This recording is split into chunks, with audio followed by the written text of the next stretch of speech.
صلی ونسلم علی رسول الکریم اما بعد اعوذ باللہ من الشیطان الرجیم بسم اللہ الرحمن الرحیم قال اللہ تبارک و تعالی فی القرآن المجید والفرقان الحمید والبرہان الرشید لقد من اللہ علی المؤمنین اذ بعث فیہم رسولا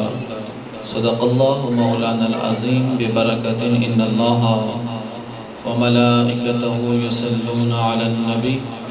یا ایھا الذین آمنوا صلوا علیہ وسلموا تسلیما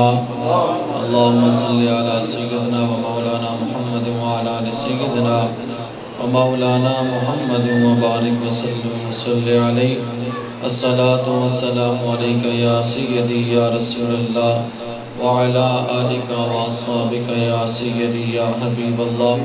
الصلاة والسلام عليك يا سيدي يا سيد الثقلين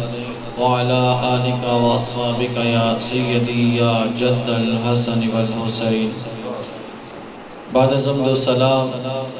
نہایتی عزتوں کے لائق محترم المقام جناب مداح حبیب کبریا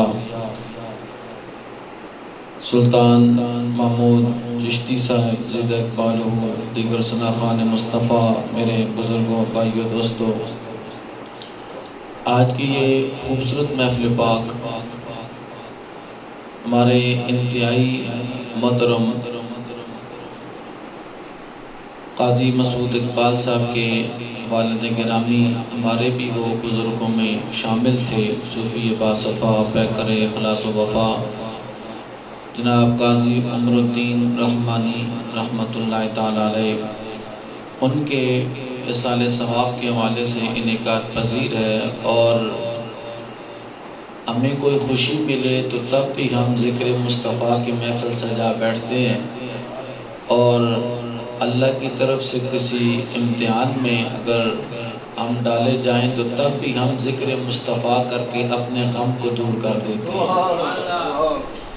تو ان کے سال ثواب کی یہ محفل پاک ہے، اور نبی پاک صلی اللہ تعالیٰ علیہ وآلہ وسلم کے میلاد پاک کا عنوان ہے۔ حضرت محترم، اللہ تبارک و تعالیٰ نے ہمارے اوپر بہت بڑا احسان فرمایا۔ وہ احسان یہ 1,24,000 کم و بیش انبیاء اس بستی کائنات میں تشریف لائے، ہر ایک کو رب نے عظمتیں بھی عطا فرمائیں، رفتیں بھی عطا فرمائیں، شانیں بھی عطا فرمائیں، پر رب نے جسے جو عزت عطا فرمائی وہ آمنہ کے لال عبداللہ کے در یتیم کے صدقے سے عطا فرمائی۔ رب ذوالجلال نے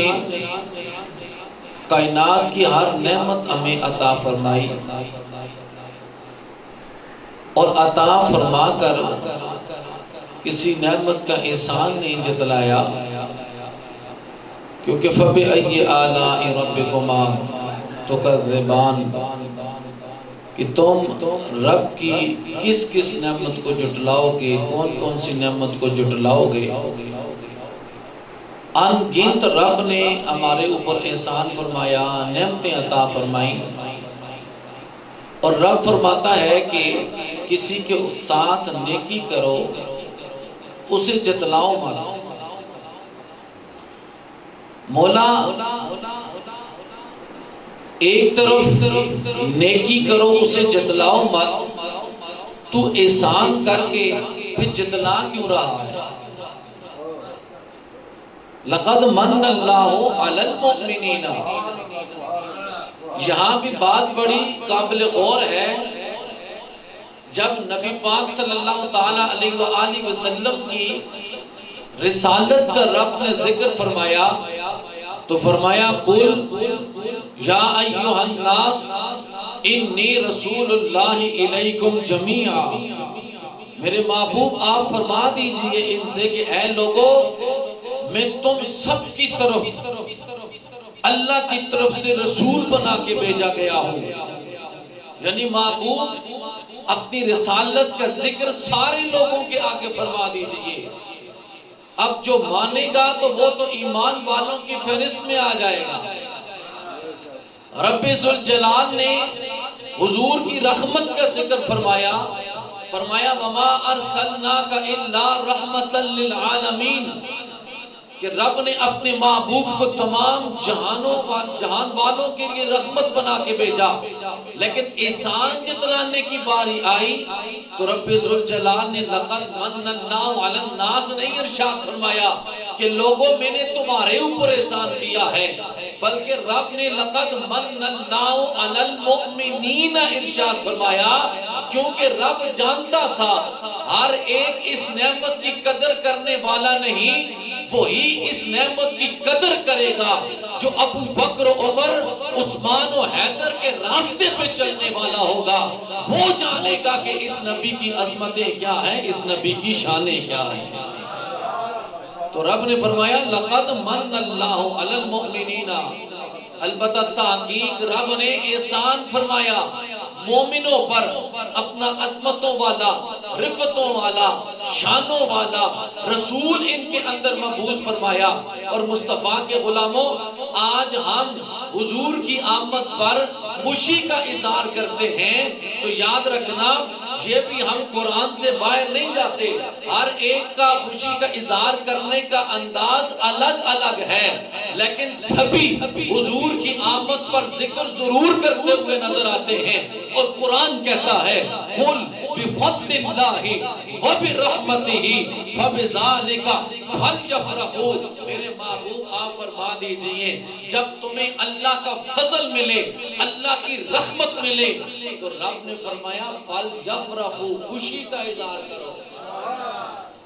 اب حالانکہ چاہیے تو یہ تھا، یہ فرما دیتا نا فَلْيَسْجُدُوا فَلْيَرْكَعُوا فَلْيَقُومُوا، کہ تم قیام کرو، رکوع کرو، سجدے کرو۔ چاہتا تو یہ بھی فرما دیتا تھا، فَلْيَعْبُدُوا بھی فرما دیتا، لیکن یاد رکھنا اگر کوئی نعمت ملے، کوئی فضل اللہ کا ملے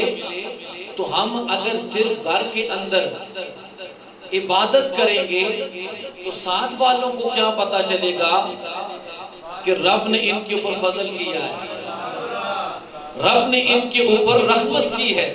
ساتھ والوں کو کیا پتا چلے گا، اپنوں کو کیا پتا چلے گا، غیروں کو کیا پتا چلے گا؟ جب ہم خوشی کا اظہار کریں گے،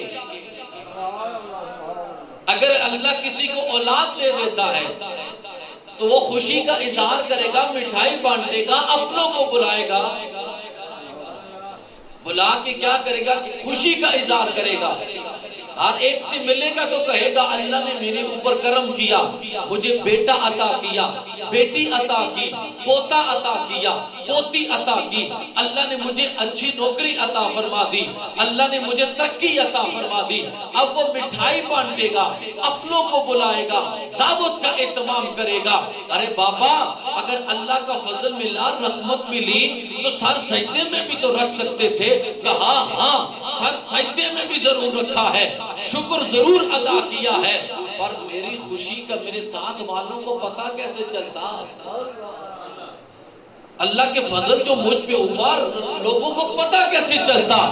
تو رب تو فرماتا ہے فضل ملے، رحمت ملے، فَلْيَفْرَحُوا، تم جو ہے وہ خوشی کا اظہار کرو۔ مجھے ایمان سے بتاؤ، یہ سوچ کر بتاؤ کہ کائنات کے اندر رب کا فضل محمد سے بڑھ کر کیا ہو سکتا ہے، اور کائنات کے اندر رب کی رحمتوں میں مصطفیٰ سے بڑھ کر رحمت کون سی ہو سکتی ہے کہ جو رب نے ہمیں نہیں عطا کی؟ سب سے بڑا فضل بھی رب کا ہمارے اوپر یہ ہے کہ اس نے اپنے محبوب کی امت میں ہمیں پیدا کیا ہے، اور اللہ کی سب سے بڑی رحمت بھی یہی ہے کہ وہ رحمت والا نبی اللہ نے ہمیں عطا فرمایا ہے۔ تو لقد من اللہ ہو تو احسان مومنوں پر کیا، جتلایا بھی مومنوں پر، تو پھر مومن اس نبی کی آمد پر خوشی کا اظہار کیوں نہ کریں؟ عطا دیکھنی ہے تو رب کی دیکھ، عطا دیکھنی ہے تو رب کی دیکھ، ورنہ کون دیتا ہے کسی کو محبوب اپنا؟ ورنہ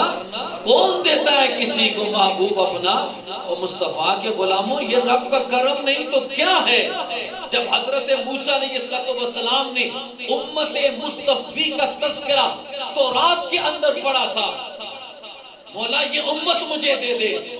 رب نے فرمایا، اور لمبی حدیث مبارکہ ہے، رب نے فرمایا کہ اے موسیٰ یہ امت میں نے اپنے پیارے محمد کو عطا فرما دی ہے۔ تو موسیٰ علیہ السلام فرمانے لگے، مولا اگر یہ امت مجھے نہیں دیتا تو اس نبی کی امت میں مجھے پیدا فرما دے۔ یہ کتنے بڑے اعزاز کی بات ہے۔ رب نے فرمایا لقد من اللہ علی المؤمنین اذ بعث فیہم رسولا، مومنوں پہ رب نے احسان فرمایا، اپنی رفتوں والا شانوں والا نبی جو ہے وہ انہیں عطا کیا، ان کے اندر مبعوث فرمایا۔ اور پھر جس شخص نے بھی اگر عزت چاہنی ہے، مقام چاہنا ہے، دنیا میں بھی مرنے کے بعد بھی، قبر میں بھی، حشر میں بھی، تو وہ اس نبی کے ساتھ اپنے دامن کو وابستہ کرے۔ اور یہ آخری بات میں کرتا ہوں کیونکہ اللہ نے قرآن کے اندر ارشاد فرمایا وَلِلَّهِ الْعِزَّةُ وَلِرَسُولِهِ وَلِلْمُؤْمِنِينَ، کہ ساری عزتیں اس وحدہ لا شریک کے لیے، ساری عزتیں اس وحدہ لا شریک کے لیے ہیں، وہ کسی سے عزت دینے کا محتاج نہیں ہے، بلکہ وَتُعِزُّ مَن تَشَاءُ وَتُذِلُّ مَن تَشَاءُ بِيَدِكَ الْخَيْرُ، عزت ذلت اس کے ہاتھ میں ہے۔